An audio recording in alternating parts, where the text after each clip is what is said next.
variations on this film. Now, one of the things that a lot of people don't know is how different the director's cut is from the original film. How did you make it more electrifying? See how I did that? How do I make it more electrifying? It needed time. It was rushed, and earlier versions of the films were rushed and screened, and this was a time to go back to my original vision for the film and why, and kind of a reminder of why I wanted to make it. Oftentimes, I'm not alone, and the process can be confusing after a while. You can get lost along the way. Filmmaking can be so collaborative, but there could also be confusing with opinions and chaos and a lot of noise. So I had the gift of time, and was able to revisit my film and shoot a handful of new scenes, give it a shape that was 10 minutes shorter than the original version, and get closer to the feeling that I wanted to replicate.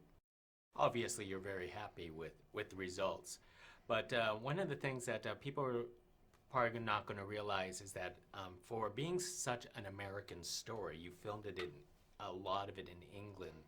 You want to tell us American audiences why that happened? It's movie magic. It's you get lost in a world, and to get lost in 1880s, 1890s East Coast and Chicago,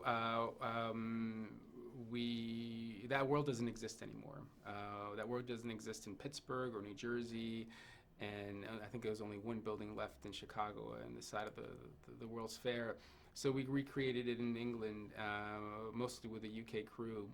And it was great fun. As a kid, when you're dreaming about making movies, you just assume they're all going to be Gone with the Wind, So this was a chance to do something with great scope, but we had to be very careful and surgical in how we approached the period, because we didn't have the resources to make a Gone with the Wind. So we had to be clever in our use of design and shots and CGI, and to make it feel real.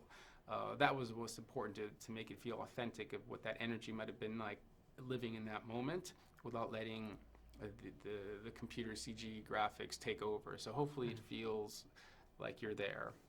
And one last thing, in a film like this, especially when we're talking about revolving around a bunch of men, but you managed to input a feminine touch between the two actresses. Could you talk about the challenges of that? It was very important to me that Mary Edison, played by Tuppence Middleton, and Catherine Waterston, playing the role of Marguerite Westinghouse, were strong female characters, because it was never going to be, it was a movie about the men. But I didn't want there to be the female character just be the quiet woman in the shadows. I think they were front and center. Marguerite Westinghouse was George Westinghouse's true life partner, and was at his side and treated as an equal, not only by him but by his men as well. And they had a beautiful relationship and a love affair. They never went a day without speaking on the phone if he was away. And I think she passed away a few months after he died.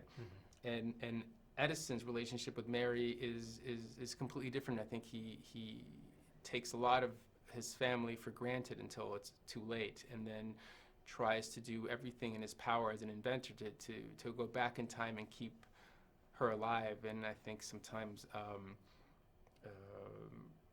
there's a beautiful relationship with him trying to deny and trap Mother Nature and throughout the course of the film. Excellent. Hey, thank you very much. I Thanks. really appreciate it.